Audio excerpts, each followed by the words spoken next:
In this week's episode, we find out what made Chris say this. Walk 40 steps out that dealership and look 40 feet up in the air and look whose name's on the building. It ain't yours. Well, here we are, folks. Season 2, episode 4. I'm Chris Keene, one of your co-hosts. I got John Anderson, Renaldo Leonard, our other host of LotTalk, powered by Lotpop. Guys, we are here. We are now. We had a great week last week. Naldo, brother, we missed you. I know you're still on the mend. Yes, sir. I hope you're bringing enough mustard. I hope you're bringing enough juice, because we're going to be talking about some mental shifts today. We're going to be talking about it. So listeners, viewers, get your pen, get your paper, take note. My information's below. John's information is below. Ronaldo's information is below. We got all our information on here. We fully invite you. Call, text, email us, LotTalkPodcast.com. You can find our information. Easiest ways to contact us is those cell phone numbers. For the viewers on this that are watching, you can see our numbers right below our faces. We fully invite you. Comment right below. Reach out to us. We would love to have some in-depth conversations even further than what we bring each and every week. Now, Renaldo, remind the listeners, remind the viewers why each and every week we get so excited to give this information out that we obtain from hundreds and thousands of calls that we do each and every month. It's just a great opportunity to give back, for those who much is given, much is expected. And, we've all been fortunate enough to have people pour into us throughout our lives, throughout our careers. And this gives us an opportunity to kind of bring some insight, things that we've gathered, things that we continue to learn each and every day, and let our community out there know what we're picking up and helping them grow and evolve and stay ahead of the curve. And we have this platform, we have this opportunity. God's blessed us, so we got to do it. We absolutely have to. Hey, John, now that you're back and Elon hasn't failed you, let's work some facts today. Not yet. Anyway, hold on. Give it a second. He's just tempting it, isn't he? Hey, John. Depending on what I say, Big Brother's listening. So, John's internet is about as ancient as he is. I mean, it may say Elon on it. It's new technology. It's just it ain't new technology. It's dial up. When you go off the grid, it's hard to stay connected. Yes, right. John's living in Black Site 37. So are we going to just turn this into a newsletter? so we can all go off the grid, or we could turn it. We could turn it into a Google review of Starlink. Yeah, exactly. So, John, we rock the WTF shirts every week. Every single week, we rock these shirts. I love these shirts. Matter of fact, we got to get our producer to the stars. We need to get Brett. We got to get some of these in like some golf shirts with our little walking man and the work the facts. We got to get some cool stuff made. But we work the facts, John, each and every week, each and every day, each and every month, each and every year.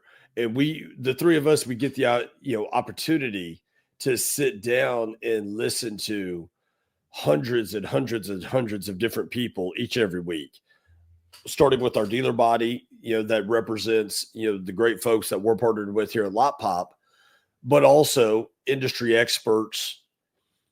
Factual information is what we live by.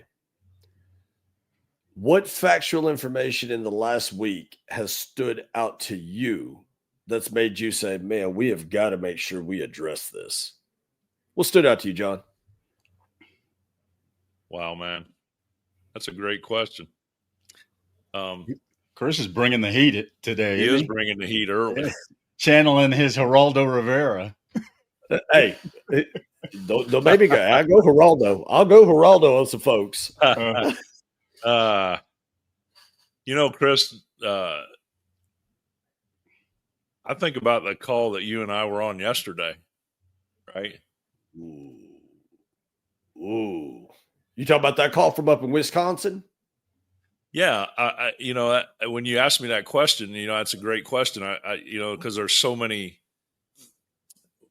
that's what I was going to say, I get excited every week. It's great to jump out of bed and be excited to go to work. It's because we get to do this, and it's like anything else. There are frustrations, but man, the opportunity to work with the automotive industry and see how quickly it changes and the adjustments that need to be made. And when you talk about working the facts, right? I would say one of the things for me is when we're talking to a dealer, are we receiving the facts the same way? Ooh, we look at factual stuff, and I think the advantage we have sometimes is we see it because we have dealers all across the country, and we have a few in Canada, right? We see a lot of similarities across the entire country. When you're sitting in, when you're sitting in a dealership in Martinsville, Indiana, right?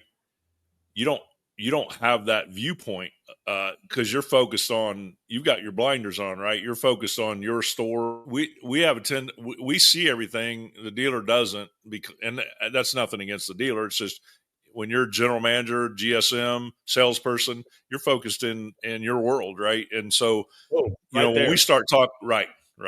So when we start talking about facts, it's interesting to see how the dealer receives that, right? And so I think about that call yesterday, some of the things that we were talking about with that dealer, new dealer on with us, right? They're brand new with us. Mm-hmm. And some of the things that we were bringing to the table that were blowing.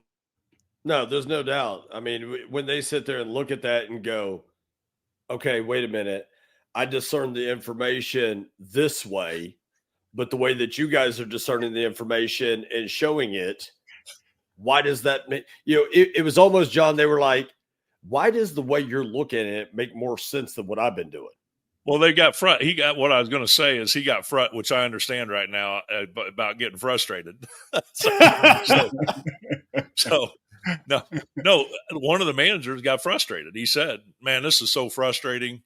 We have so much work to do. And I had to calm him down and go, hey, dude. No, he did. I mean, John had to say, whoa, bud, hang on, time out. It's okay. It's an 800-pound gorilla. You're not going to eat this thing and beat it up at one time. You're not going to hit it with one swift blow. You ain't Daniel. You ain't got a slingshot to take Goliath down, okay? We're going to walk you through this. We're going to help you. So just woo-saw. I mean, that's essentially what John did with them. And it was nice because he had that pressure release. Yeah. And that was, when you asked that question, that was the first thing that came to my mind, is just because it was so fresh. But when we talk about this, which, by the way, I agree with you. I love these shirts, right? I love the reaction. I wear these out in public, man. And when I walk into I remember walking into where I'm at now, I'm in the country. So I remember walking into a country restaurant with his shirt on, and there was an older woman that was that greeted us, and she goes, not really sure about your shirt. I go, hold on a second. Read the whole thing. And I said, it stands for work the facts, not what you think it does. And I said, you need to get your mind out of the gutter. And she started laughing. Right?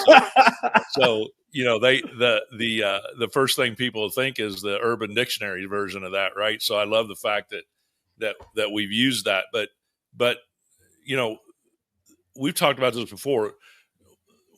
Dealers have so much available to them at their fingertips. Right. So with all kinds of platforms to gather data out of, right?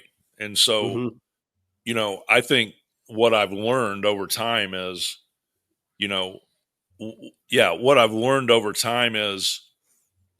what data is the most important data that we can be looking at on a regular basis and putting to use, Mhm. right? And when I say putting to use, I'm talking about foundational data. What I mean by that is the data that we're going to use to direct traffic and everything else that every other platform that we're using, right? You Mhm. have to, in my opinion, from doing this now for, you know what, guys, I just thought about this. Today's my 9-year anniversary. So yeah, for doing Wow.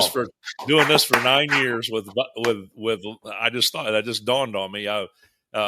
Not a big deal, but it's I've been on this side and with Lotpop for 9 years. So so That's a huge deal. doing this for 9 years. Um, I think the main thing that to your question, and I know I've talked a little bit here, but really as I'm thinking while I'm talking, I think it is that, right? Of all the platforms we use, what are we using as a foundation to build off of, right? Of data, right? We've talked about marketing platforms, right? Do I want to use a marketing platform as a foundation to build off of? That those are interesting conversations we have with dealers, right? Because there's a lot of stuff that goes into those, into those marketing platforms that that can be manipulated. So that data may not be as accurate as we think it is, or it should be, right? So I think that's the big thing is, as a dealer, what are you using to build that foundation so that you can build off of that and use those facts and make the proper adjustments that are going to, over time, get you the results that you want to get. No, 1,000,000%. And, Renaldo, because you do a lot of one-on-one with general managers, owners, sales managers, etc.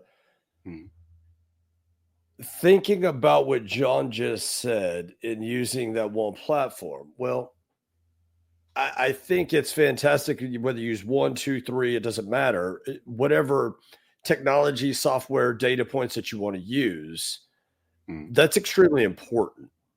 Absolutely. But what we've learned is how people actually discern the data is where that paralysis by analysis sets in, where that overwhelming feeling sets in, and where just flat out misuse of that data comes into play. Thinking about what John just said from a coaching standpoint with the leadership of our dealer partners that you get the opportunity to speak to, because you speak with every one of them before we set them off to their weekly coaching. What are some things that you talk about with that dealer to help them feel unrestrained, or to feel like they're not so paralyzed anymore? What are some things you do to help coach them up? Well, first, when I feel like you get that deer in the headlight look, and I try to just choke them out completely. Just data dump, and then say, hey, listen, it seems like you're drinking from a fire hydrant. Okay. But what we want to do is we want to focus on all that data that's out there and to be able to identify where we're winning so we can duplicate those efforts and where we're losing so we can mitigate our losses moving forward. But it gives you the opportunity to focus in on what's going to make the biggest difference and the biggest impact on what you're doing on a daily basis. So inundating them with everything that we got, and they're like overwhelmed. And then, you mentioned it a moment ago. You tell the guy that, slow down. It's okay. It's going to be fine. And you brought up the example of David and Goliath, slinging that slingshot, to throw that rock. There were very intricate little details in the technique in order to get that slingshot to sling around as fast as it could, to get that rock to go at a certain trajectory and hit Goliath right on the noggin where he was going to be cashed out. And this is no different. There are techniques that we bring to the table to try to get them focused on the processes, identify where there's some, where there's some holes.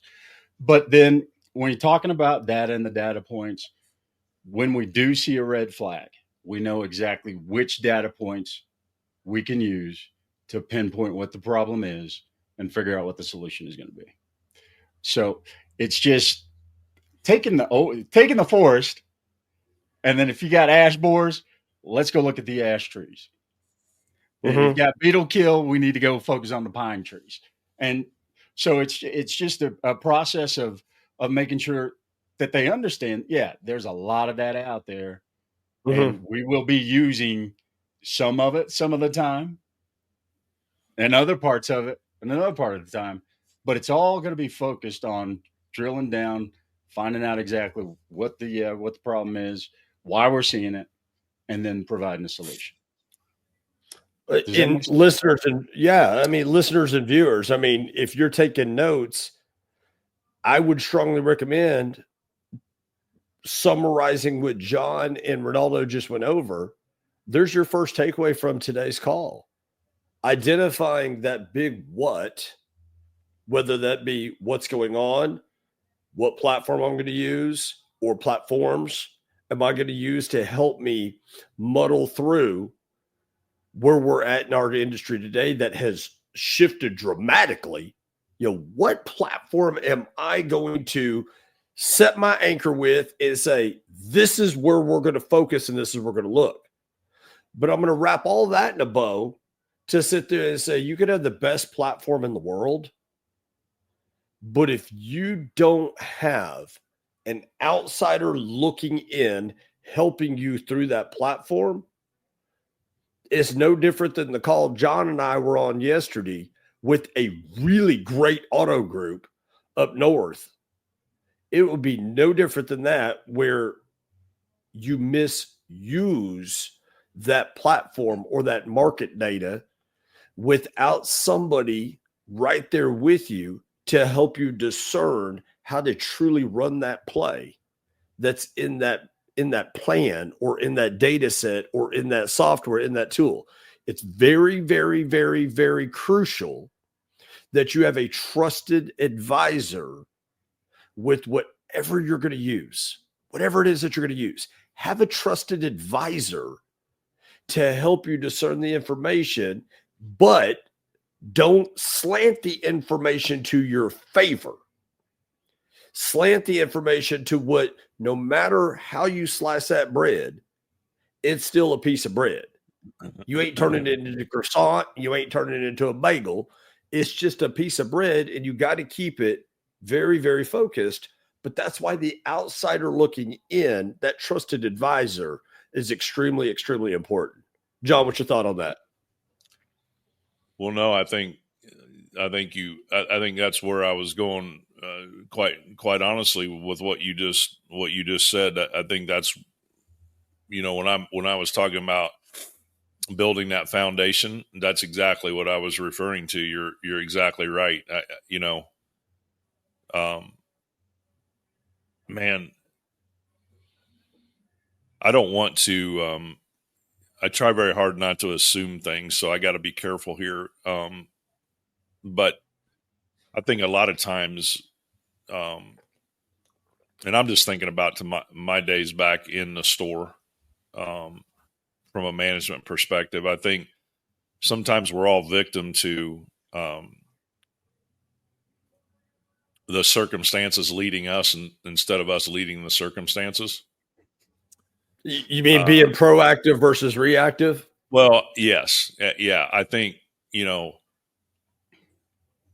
maybe we get into the store a little bit later than we wanted to, and now all of a sudden we walk in and things are already firing on all cylinders, right? So that we have to abandon maybe what our thought process coming into the store, and so the rest of the day we're chasing instead of leading and directing, whatever the case might be. But to your point, Chris, I think having that person with a 20,000 foot view to help us uncover some of those hidden things that we're not seeing because we got bullets whizzing by our head all day long. And then the other thing I would say is once you find that foundational piece that's going to kind of be your air traffic control tower that you're going to direct everything off of. Yes, man, it's really important to formulate a solid, consistent process of how you're using that, disseminating the data, and be consistent on a daily basis. That's how you're going to help yourself be proactive in how you're managing all these tools that you have at your fingertips. Look, and I know that we're sitting here talking on a microphone, right? And we probably the last thing I want to do is come across like what we're talking about is easy, because I know better, Renaldo knows better, and Chris knows better. We've all been in the chair. I know it's not easy. And quite honestly, I didn't handle things. Now that I've been off that side of things for the last 9 years and seeing different dealers do things the way they do them, I wish I would have had this treasure trove of knowledge back then, because I would have been a monster. We ran a great dealership, so I'm not, and I had a great team, fantastic team of individuals and people. But I just think about how much, with what I know now, how much more, and it would be all centered around that very thing that I'm talking about, right? Chris brought it up, paralysis by analysis, right? What we're talking about is not making your job harder. What we're referring to is, man, find those things that you don't have to eat the gorilla every day. You just don't have to, right? I want to find out where I need to take little bites at each day and effectively take those bites throughout the day so that I get myself in a proactive stance as opposed to a reactive stance. When you're in a reactive stance, you got no shot. Unfortunately, you just don't. The market's dictating to you. You're not dictating to the market. And I want to be in a position where I'm dictating to the market. And whatever your view of the market is, for me, it would be the market that I'm in with my people, but some of you might have a different stance on it of what your market is. But whatever your view of the market is, I want to be dictating to that. I don't want it dictating to me. Again, I'm thinking about that scenario I always bring up, right? When as a general manager and your managers come in and tell you, hey, boss, I know we had an off day, but I called the dealers down the street and they had an off day too, right? No, that's letting the market dictate to you. I'm not interested in that. I'm not interested in that. Yeah.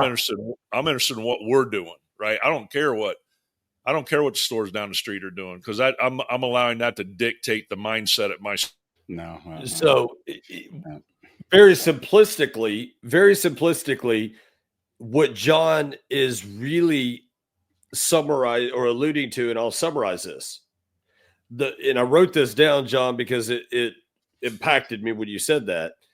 The processes and fundamentals haven't changed, but the resources have. 100%. And the challenge that we run into. So I'm going to speak directly to the people that have either A, got into this industry in the last 5 years, or B, been promoted to different positions in the last 5 years. What we see and what we have learned over these last 5 years is the process hasn't changed. Circumstances outside of our industry have influenced how we work the process, and really great companies out there have come with really solid resources, whether that be widgets, software tools, data mining, things to that nature, advertising, marketing. There's so many things that have been very progressive and are fantastic tools But the fundamentals, the processes, they haven't changed, folks. To the respect of our dealer partners out there and of our dealer community, we fully understand. You got all this coming at you with this digital retailing tool, this way to list cars, that algorithm changing, this addition to your inventory management, this change to your CRM, that change to your DMS, and all of these things that have data behind it to validate why it changed and what we should be doing. Well, yeah, we should use the tool differently because that's been the enhancement to it. But that doesn't change the basic blocking and tackling that has proved worthy, factual, consistent, and works each and every single time. That basic fundamentals. You just got tools today. You got tools today that help make it easier. Go ahead, John. Can I say something? Chris, because when you were talking, I was thinking when you were talking about, the factual things, and it for folks that, are new in the industry or moved into management, things haven't changed. And I'm thinking about this. If I can pontificate here a little bit. You guys correct me if I'm wrong. And anybody listening or watching, there's my number. Text me. Say you're full of crap. But maybe I'm a simpleton. But in all these forums that I listen to, all the dealers that we talk to, one of the questions, the forums I listen to, the questions asked, I'm listening and I hear the answer. When we bring on a new dealer, we always ask the question, or even in the demo that we do with a dealer, we always ask the question, would you agree that the faster you sell a car, the more money you retain on that car, the more money you make? I've yet to have a dealer or any of these forums, anybody say no to that. Mm-hmm. So to me, that's a foundational piece. If I sell my inventory faster, I make more money. We all know that there's holding cost. Our industry is transfixed on gross. So a lot of times that gross is a deceiving number, right? Because I can tell you that if you make a $3,500 gross on a car that you sold in the first 15 days, that is a hell of a lot different $3,500 number than a $3,500 number on a car you sold in 52 days. I promise you that. Mm-hmm. I promise you that. So if you think that I made $3,500 on a car that's 52 days old, gross wise, you're not looking at it from a perspective of net profit, which your owner wants you to look at, right? And I get it, right, because of pay plans and how they're structured. But my point to this is the faster we sell a car, the more money we make. The more transactions a dealer runs through the house, the more money the whole dealership makes. So why would we ever make an excuse? And I've heard them all. Well, it took me 20 days to get that car through service and detail. It just hit the lot. Okay, you got to. There's your problem in your system right there. Fix that. Right. Or I'm holding on to some cars for subprime. Or okay, well, subprime customers are always going to be there. So next, right. I mean, I've heard it all, and this is not. Hear me out, because I think, Chris, we've been called out before that, we're being disrespectful to dealers. That's not the case, guys. The fact of the matter is, what I'm trying to say is, the faster we turn those spots, each one of those spots has a value on it on our lot, whether it's a new car spot or a used car spot. They all have a value on it. The faster we turn those spots, right? Would I rather have an $80,000 vehicle sitting in a spot for 82 days, or would I rather use that spot having a $25,000 vehicle that I sold 4 times in that 82 days? So the blocking and tackling it is, if I have an inventory out on my lot, and the faster I turn it, the entire dealership gets a lift. I get more Yeah. opportunities at finance. I get more trade-ins. The salespeople get excited because there's more inventory running through the house, fresh inventory that they can. All salespeople like fresh inventory. If you don't believe me, think about your cars that are out there that are over 60 days old. How many times you see salespeople walking around them? Well, they'll walk smooth around it. Right. So to me, the foundational principle, to your point, Chris, that has never changed and never will change is I got a car on a spot on a lot. The faster I turn it, the more money the dealership makes, and the more transactions I run through the dealership. Everybody benefits from that. Everybody at that store benefits that it gets a whole lift. Why do you think Walmart, Costco, Sam's Club, why do you think they track how fast they turn their inventory? Why do you think a Mexican restaurant will turn you in and out of there in 32 minutes? 100%. So to me, that's the foundation that I need to build on, and everything that I'm using, that's what I need to use to try to determine how quickly can I turn that inventory. And please, guys, hear me out. Stop making excuses. Please stop making excuses. Oh, I don't care if it took the car 20 days to get ready. It's 20 days old. You can't price that. The market didn't care. The market didn't care. It was in the body shop for 14 days. The market didn't care. Absolutely not. It's unforgiving. It's unforgiving. So I can't price a car that just hit my lot at 20 days old like I would a day one car thinking I'm going to get rid of it in 30 days. As a matter of fact, if that car didn't hit my lot until 20 days, I damn sure want to make that thing on the money so that I can get it out of there in 30 days, because it's not going to do me any good letting it go to 45 days or 50 days. It's going to kill me. So that when we talk to dealers and we look at their inventories when we start with them, those are the things that I want to focus on with that dealer is how do we start getting volume? And then once we get the volume and we start getting things rolling and getting you selling what you're stocking, because that's important, right? If I've got 400 cars in inventory and I'm only selling 200 a month, what are those other 200 going to do?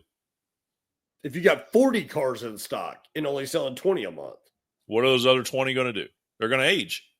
Mm-hmm. So the first thing I need to do is get myself selling what I'm stocking. And then once I'm doing that, now we can start tweaking and adjusting those buckets and getting my inventory selling faster so that now I'm bringing both volume and gross to the table, which is what everybody wants. That's what everybody wants. I think. Yeah. Well, yeah, that's I mean, sometimes I question that by some of the things I see, but I think that's what everybody wants. So again, I'm not trying to be hard. I'm just right here.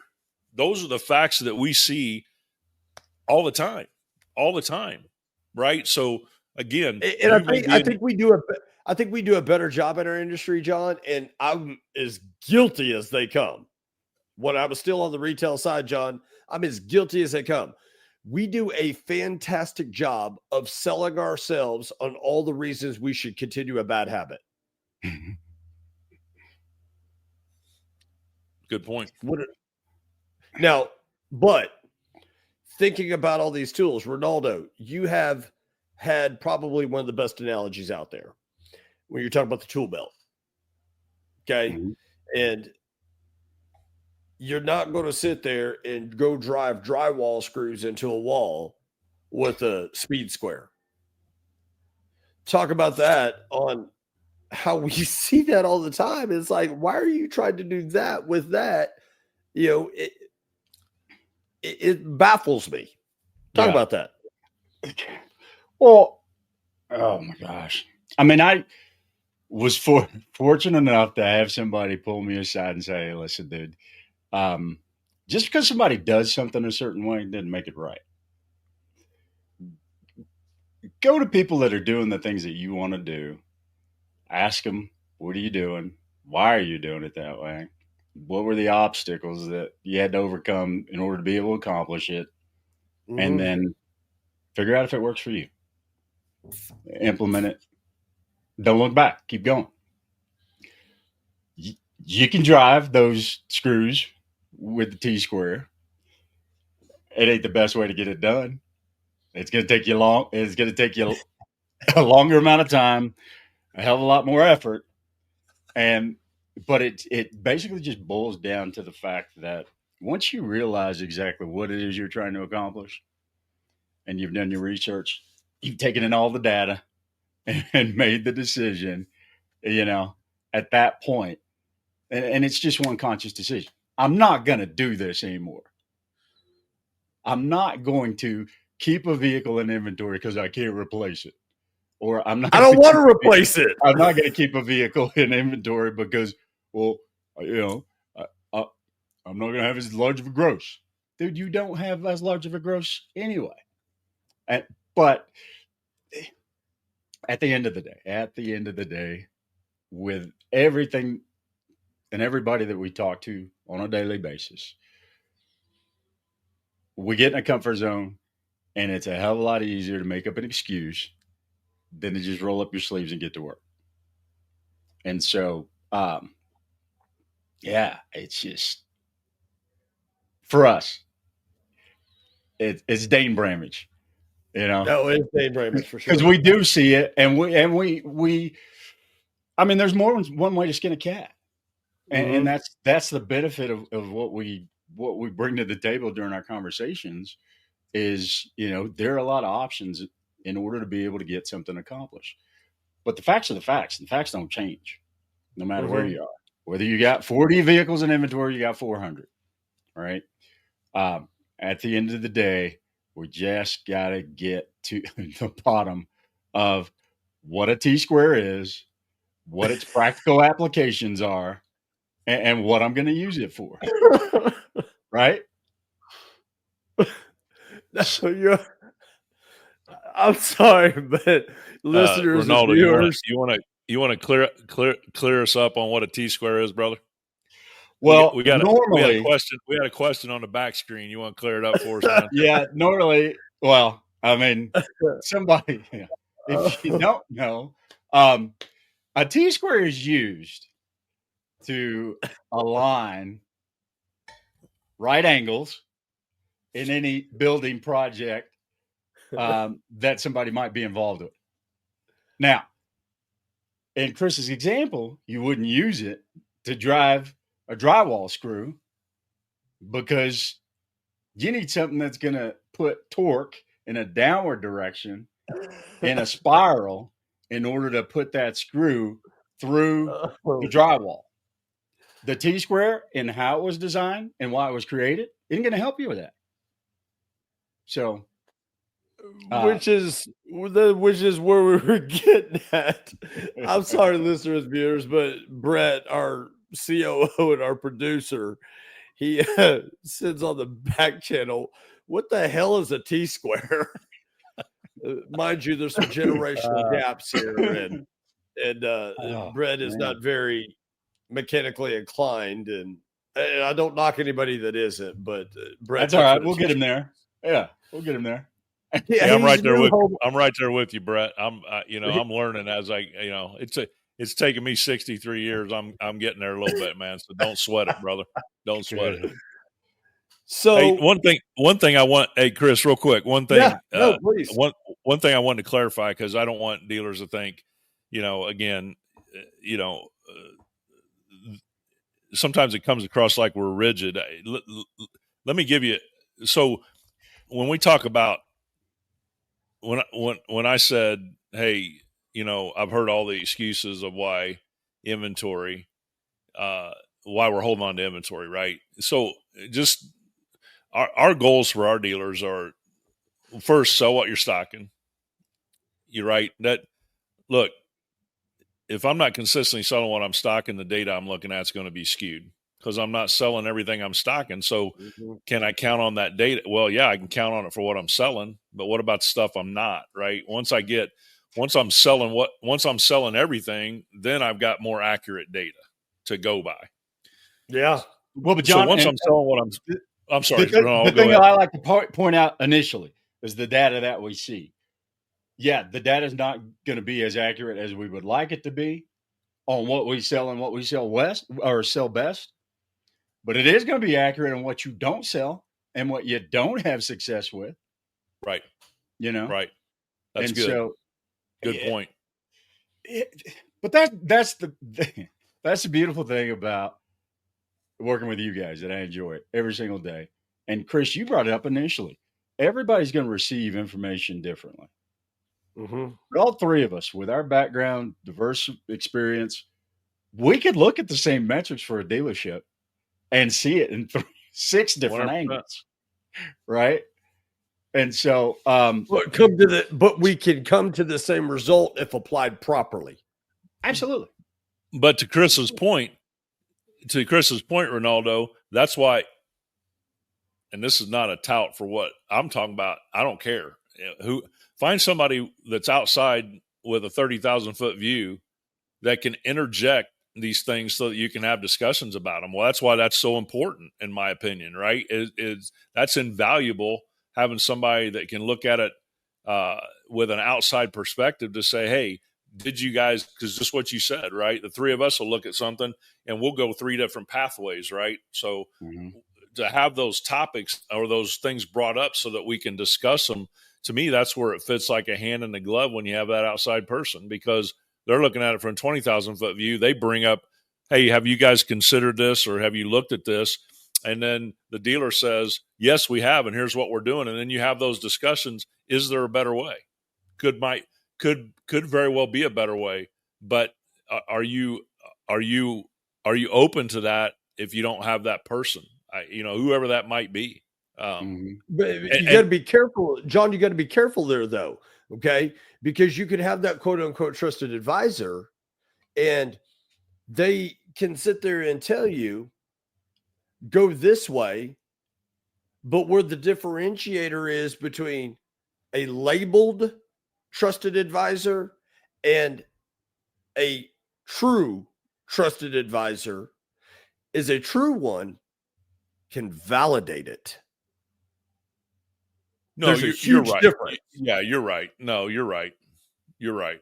I guess I was just making the assumption that was what we were talking about, but no, I get what you're saying. But no, you're not wrong though, John. I mean, in you're right. I mean, the assumption is all these different people that you got in your ear, are they giving you what sounds like a good way, but showing you that here's the result of it is a good way. Right. Proving it to you. Yeah. Proof. So they got to validate it. No, they I get can't just tell you. I understand. And you're right.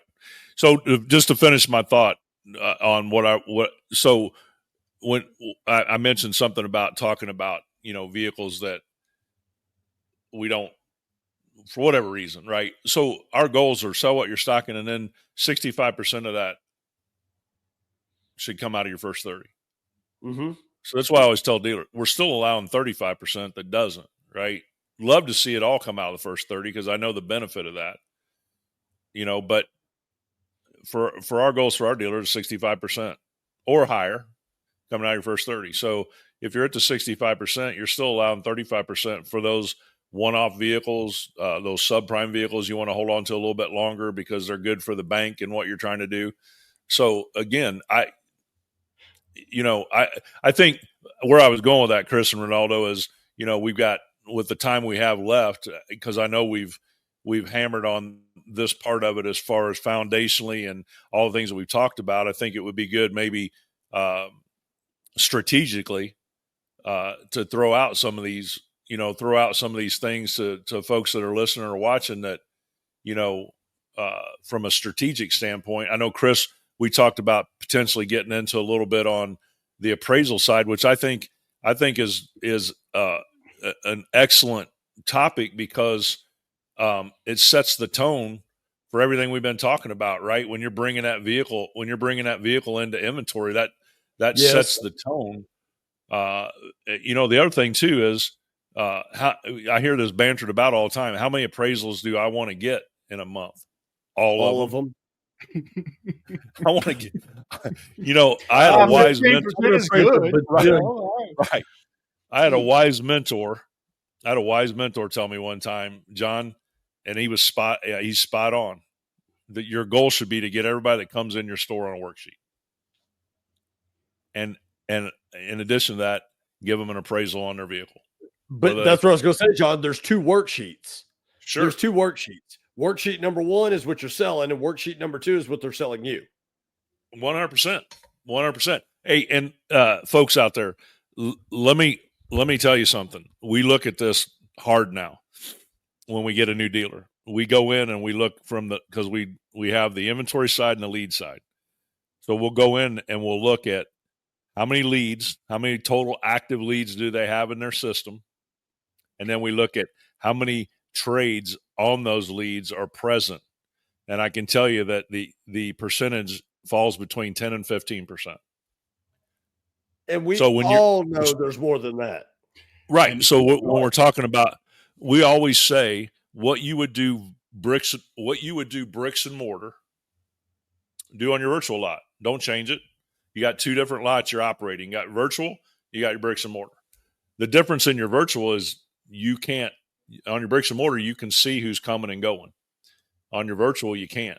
So I want to do everything I can on my virtual. You can see who's coming. You can see who's coming, but you don't see who's going. Yeah, you don't know who's bouncing, right? And so I want to try to eliminate anything that I can. I want to try to offer everything I can to prevent that customer from visiting my lot and then leaving. No different you do on your. Hang on, you got me fired up now. Hang on, John. No different you do on your bricks and mortar, right? Hang on. Come on now. So I've been waiting to throw this grenade. So, and John is right. We don't do these things and say these things to be disrespectful, but we're working the facts here, guys. We're watching the facts. We're seeing the things that are happening. We're watching each and every single time that we're doing things that are outside of the basic blocking and tackling that become a disaster. So I'm going to throw a grenade here. And the grenade is the 40-40 rule. If your ownership, if your leadership, if your C-suite make a decision on a resource that is there to help you. If the C-suite makes it, it's because the ownership gave them permission to make it. So here's the 40-40 rule. Walk 40 steps out that dealership and look 40 feet up in the air and look whose name's on the building. It ain't yours. So when we come with these resources, when we come with these tools, use them. Come on. You got to use the tools because the ownership found that the tool is something you should be using to help improve and better the basic blocking and tackling. And here's the thing, guys. You're putting them on your website. You're putting them on your third-party listings. You have all this information out there, but you go the complete polar opposite direction of how the consumer thinks that they're going to be able to transact with you in the digital dealership, and you abandon every last bit of that when you get the opportunity to talk to them. Why? Wow. Go ahead. Preach, on. Preach, Pastor Keene. Because, I mean, it's so frustrating, John, when we hear, because we've been hearing it since, what was it, Digital Dealer 3 years ago? Well, man, I mean, I was looking at this software tool and that service and this and that, but golly, I just don't know if I can get my people to do it. And I used to sit there and get mad at GMs and GSMs and owner and leaders in general within the dealership. Yeah. No, I used to get mad at them for that. Yeah. But honestly, the more I keep thinking about it, I don't get mad at them. What I get mad at is the people empowered to sell more cars and make more money, disrespecting the fact that one of the leaders within the company found something to help improve the profitability of the dealership, the volume and the gross to equal to the net profit. And we all but give the middle finger and say, screw it, we ain't doing it. You know, when you think about that, brother, you're spot on, because somewhere along the line, somebody looked at that product and felt like it, either they heard it, they were referred to it, it was recommended at one of the 20 groups in a group that they run with, or they saw it and they felt enough about it to demo it. And so, you know, there's a chart. I used to have it. I need to find it again. But basically what it shows is for every dollar you spend at the dealership, what you have to, from a sales perspective, what you have to do to replace those dollars, right? It's pretty staggering, right? When you're thinking about, well, $1,000 isn't much money, but when you carry that $1,000 out and think about what it takes for you to, it ain't one car deal. It ain't no, it's one not. car deal. No, it's not even close. So I get so angry over that. So my point is somebody whether it's the owner or the GM took the time, invested energy, effort, and time to review a product and decided, you know what, that's a good product. I think that'll work for us. And then at some point down the line, somebody makes a decision that they're not going to work it. And to your point, Chris, that is sad, right? It is because there are a lot of time, effort, and energy invested in that, thinking that that would be a solution that would be effective for the store, right? And so you're exactly right. It's extremely disrespectful to that decision maker. So here's what I would tell the end users. Okay, I get it, and John was one of those people. He come back from NADA and he done signed up on 13 different things. Okay. And you probably have that GM or that owner or, that GSM or whatever. You're like, oh, great. Another product. Okay. Well, listen, give it the benefit of the doubt. Give whatever it is the benefit of the doubt. You'll never know if it truly works until you work it. I'm going to say that again. You will never know if it truly works until you truly work it.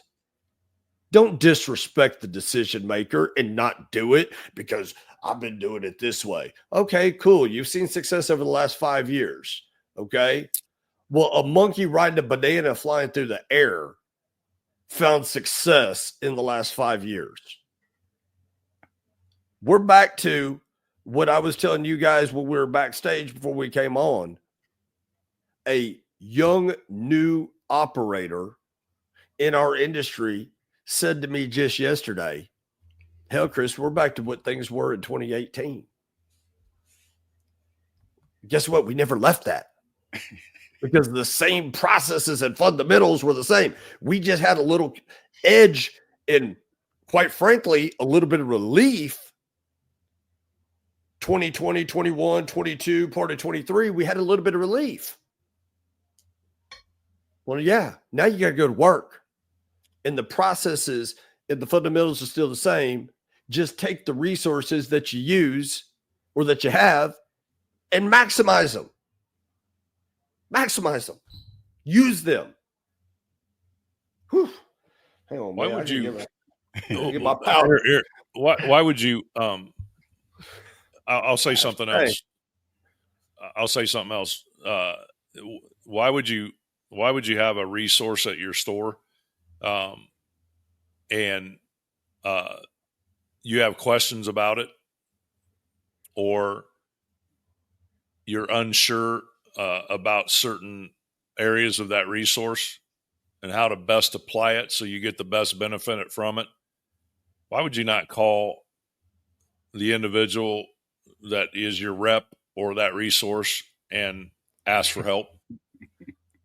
Why would you not do that? Again, and I look, this sounds like, look, I know some of you do, so I'm just throwing that out as a question. I know there are a lot of you that do, but there are a lot of you that don't, so, if I'm unsure about something, I want to call and find out the answers to it. Right. Because again, back to the point, at some point, somebody invested time, energy, and resources thinking this would be a good solution for the store. And to Chris's point, Chris is right. Now, it wasn't quite 13, but I would go to conferences and I would come back with 3 or 4 new things to bring to the dealership, and thinking that those would help us in some form or fashion. But then I wanted my managers to vet those things out. I had a whiteboard in my office, and at the end of each month, we were talking about those things. Did we vet it out completely? Is it effective like I thought it would be? Are we getting, is it a resource that's going to work for us?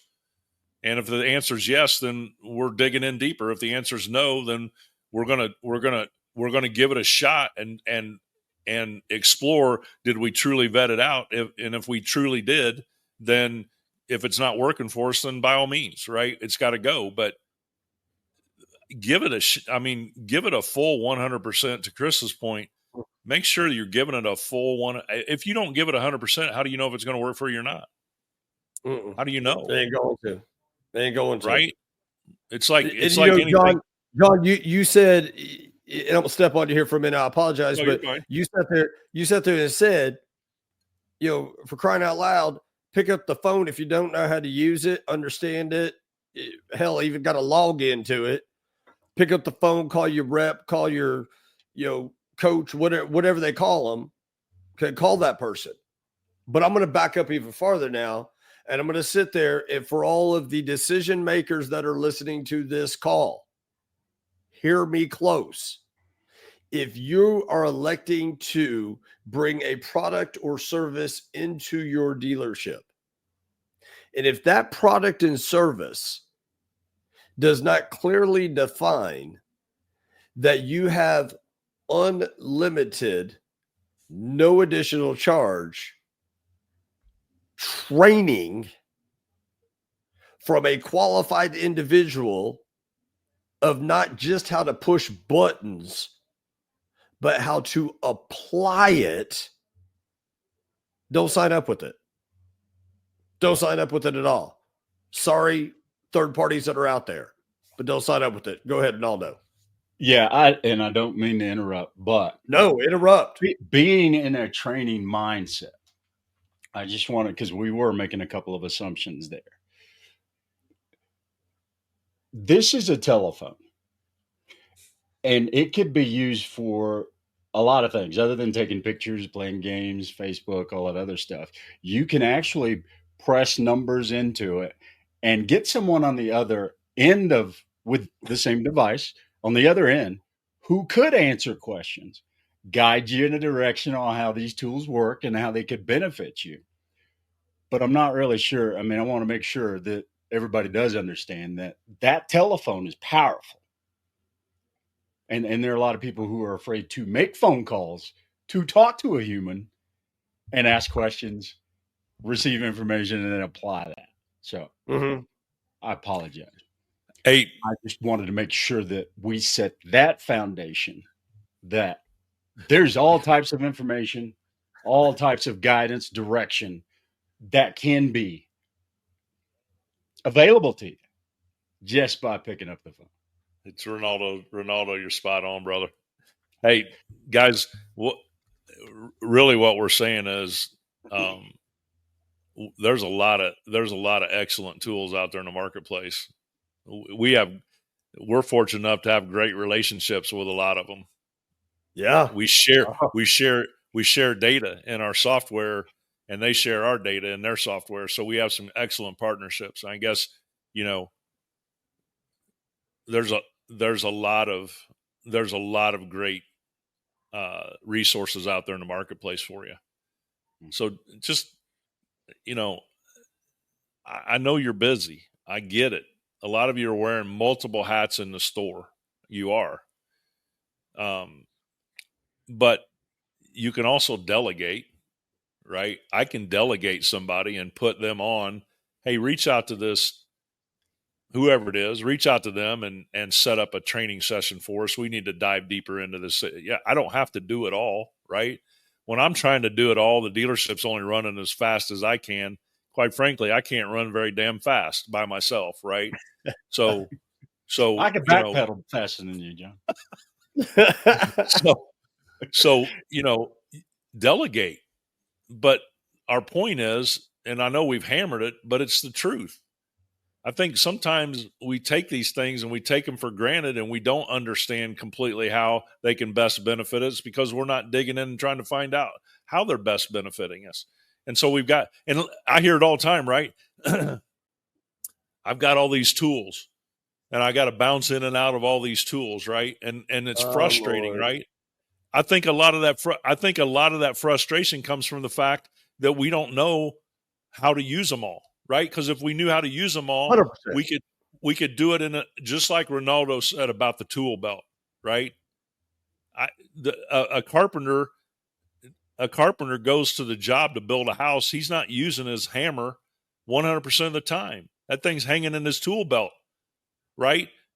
He's not using his tape measure 100% of the time. That thing's hanging in his tool belt, right? So it's the same thing with your platforms that you have, all those things that you get tired of bouncing in and out of. They're not designed to use them 100% of the time.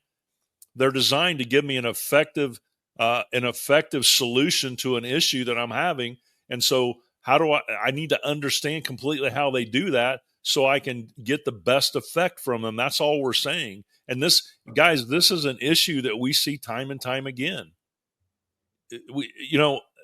I can't tell how many times we see stores that have an inventory management tool and have no idea how to set their inventory up to get the best merchandising and marketing position out of that inventory, because they haven't taken the time to understand completely how to use that thing.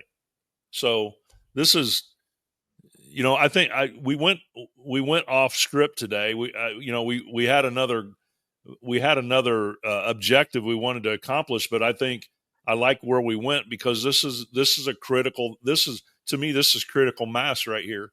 It's a difference, but it's like we talked about earlier. It's a difference between being proactive versus being reactive. 1,000,000%. 1,000,000%. Naldo, 30 seconds, recap. Gosh, can I have 45? 37. Yeah. Take my time, Renaldo. Yeah. Friends, family, I love y'all. I said, but at the end of the day, you're either working the business or the business is working you. Woo! And if you don't take the tools that are going to be appropriate for narrowing down and addressing and attacking the issues that are in front of you, then somebody out there can give you a suggestion, whether it's somebody in your 20 group, maybe your pastor, Chris Keene, John Anderson, anybody. Don't let the business work you, because too many people are being wildly successful in this industry just by mastering the blocking and tackling. And I agonize over guys that I see that are just beating their heads up against the wall. And there's an easy way to do it. Think about Wilford Brimley. There's always a great thing or the right thing to do, and there's always a great way to do it. But it's not always just going to jump right there in your face. Sometimes you got to do a little digging, a little scratching, and a little work to get to the bottom of it. So that's all I got to say about that. 1,000,000%. So there you have it, folks. What a better way to close. Okay. There is always a way, but it's not going to jump out there at you. You got to do a little bit of work. I'm Chris Keene, one of your co-hosts. On behalf of my great friends, John Anderson and Renaldo Leonard, we thank you for tuning in to LotTalk, powered by Lotpop. Check us out, LotTalkPodcast.com. We'll see you guys next week. Take care, guys.